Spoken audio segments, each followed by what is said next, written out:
This was not an election.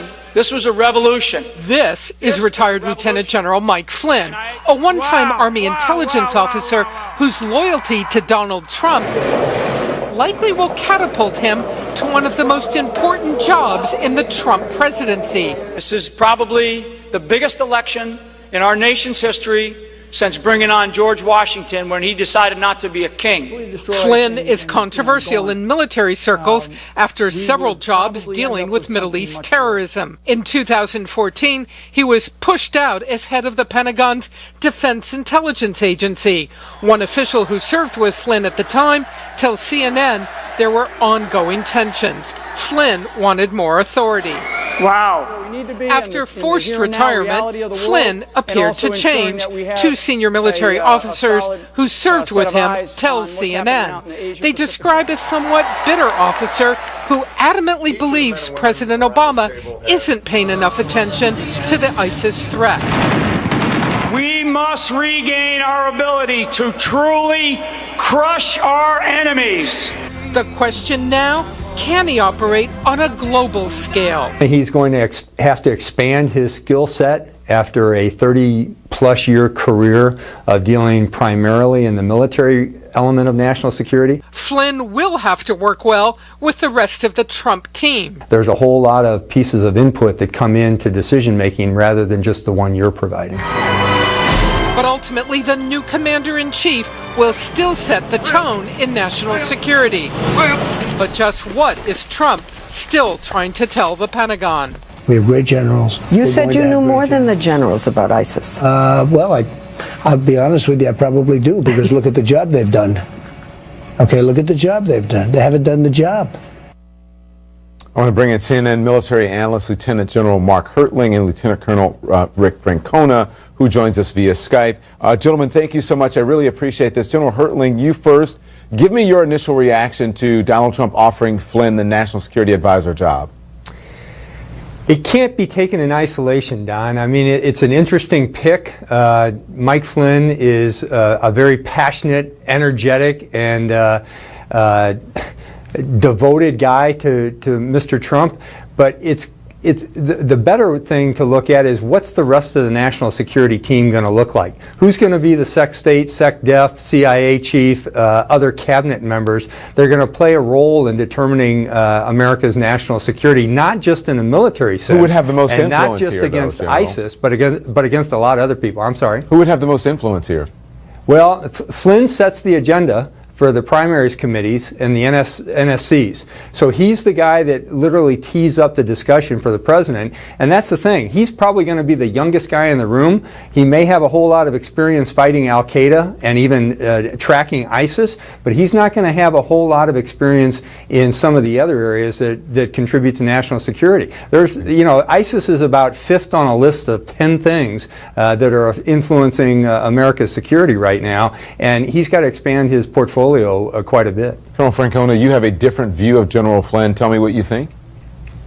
Oh, I think he's probably a fine pick as long as the president trusts him, and I think that's the key here. And I think that General Hertling hit the nail on the head here. It's because Hertling is not going to have the authority to do anything. Hertling is going to be the gatekeeper. He sets the agenda. He calls the meetings. He chairs the meetings. He decides. Flynn, not Hertling. Flynn. Yeah, I'm sorry. I almost said that earlier. I understand, since Hertling is right here with us. And he will control those meetings. But it's a team effort, and it's who else is on that team. Mm-hmm. So I think it's important that the president have confidence in General Flynn. This position isn't a cabinet level. This is the person you go to. This is your confidant. This is someone you could talk to one-on-one. And sometimes cut through all the bureaucratic wrangling that's going to go on in that room. And I've been in these some of these meetings, and it's very contentious in there. And the National Security Advisor has to ride herd on this people that generally have more power than he does. Good, General. Yeah, that's true, Don. And I'll say I've been in a couple of them myself. And what's interesting is at the strategic level, when you're talking leadership, personalities matter. And when you've got a groupthink going on, that's not a good thing. You're also going to have probably, Mike Flynn will probably be the youngest person in the room. I don't know. I don't know who the other choices are going to be. But, you know, there have been studying national security advisors in the past.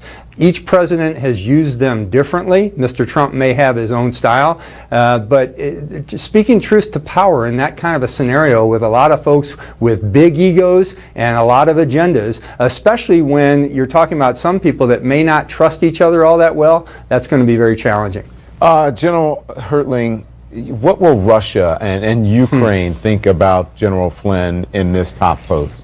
Yeah, that's a great question, Don, because I'm going to Ukraine at the end of this month to talk to some security officials and some government officials. And I've already been contacted by many of them saying what's going on. And they were surprised, first of all, by Mr. Trump's election. They are particularly concerned about a combination of Mr. Trump and General Flynn because they have seen the cozying up with Russia. And Ukraine is in a fight for its life right now, as are some other European allies, Poland, some of the Baltics.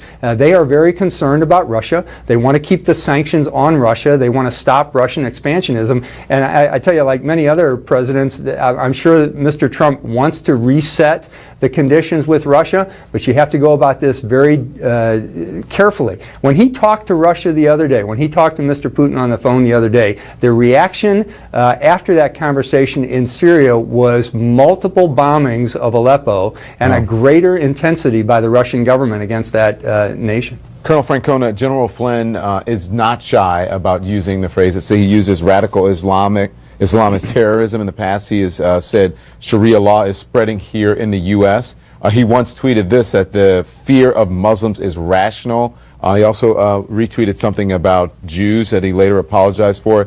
What do you think that this pick would mean for U.S. relationships with the Muslim world?